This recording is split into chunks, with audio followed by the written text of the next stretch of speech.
Welcome to Going the Extra Mile, a podcast brought to you by Newleaf Training and Development. Each edition is sure to lift your spirit and encourage you in today's working world. Enjoy.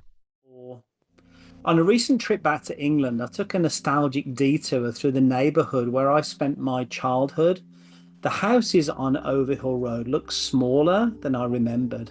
Now, they either shrank or I finally grew up, but the memories were vivid. Games in the street, summers that felt just endless, skateboarding until sunset, and a patchwork of personalities that formed the backdrop of our little world. One memory came flooding back more sharply than most, our neighbour, Mr. Watkins. Even as a child, I sensed something was off about him. He was the kind of person who seemed perpetually annoyed by the mere existence of other humans, children's laughter, an offence to his peace. A bicycle left on the sidewalk, grounds for a formal complaint to someone, anyone. He was the human equivalent of a grey, drizzly Tuesday. Out of curiosity on my trip, or maybe morbid fascination, I asked a long-time neighbour about him. Now, to my amazement and some sadness, she told me that he's still there, still angry, still grumbling about the world, 45 years later, and absolutely nothing has changed. That revelation lingered long after my flight home. How does someone stay so deeply rooted in misery for decades? What kind of internal wiring lets someone wake up each day and consciously or subconsciously choose irritation, gloom, and negativity all over again? And then, like a thread pulling taut, it connected with something I've been reflecting on lately: how supervisors and managers, those ones who seem stuck in the same emotional trench. You probably know one. I knew one. Maybe you've worked under one. I did. They led through fear, sarcasm, micromanagement, and an unspoken belief that happiness in the workplace is suspicious. They crush creativity, enforce rules with robotic precision, and really just drain the energy out of every meeting like human mood vacuums.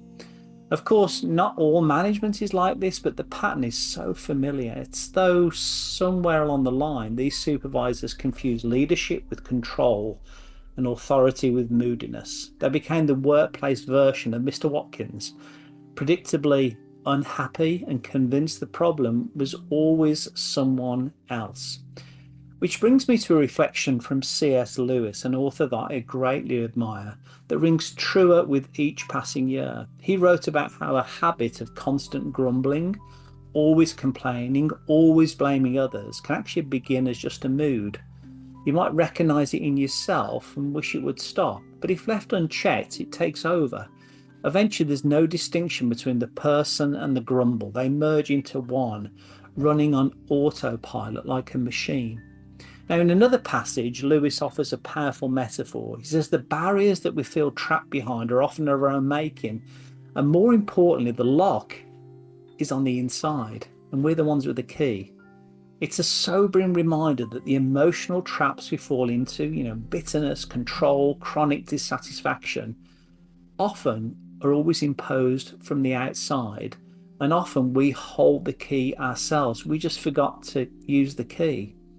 And that's what struck me about Mr. Watkins and what I see in certain managers and certain supervisors. Misery, in many cases, isn't circumstantial.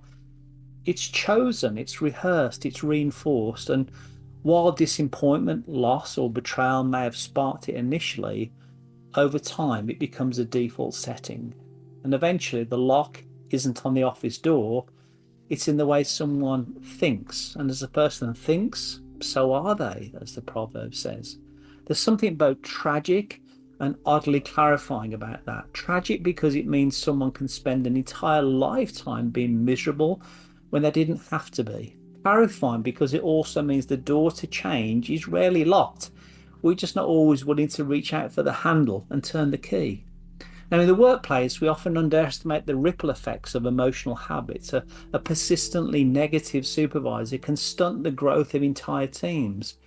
But the same principle works in reverse. A leader who chooses optimism, trust, and flexibility, and dare I say love, to love their work and love on people, can actually create an environment where people actually want to show up and contribute their very best effort to their work, put their shoulder to the plough, as it were.